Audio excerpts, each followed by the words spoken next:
The student life here at VDCI is awesome. Everyone kind of collaborates together, and if there's any help that we need, that we can rely on one of the students or one of the teachers. The teachers here know how to be a little laid back. They know how to joke, have fun, and still bring a very professional attitude. The school is not a typical office building.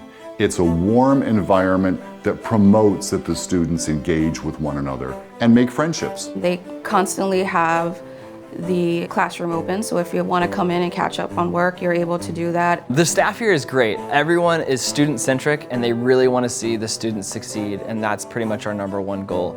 We're always looking for what can help the student and what can ease the students' issues, pains, whatever they're going through, whether it's in the school or it's life. People will come early to class, they go on breaks together, and then you'll hear them say, hey, come over to my house, let's practice AutoCAD, let's practice Revit. So again, from a design standpoint, we have the school feeling warm and wonderful, and that's in turn making the students feel at home and comfortable. It's a great learning experience. The teachers are incredibly helpful, and the students, you can really feel not like you're in a school, you feel like you're in a family here at VDCI.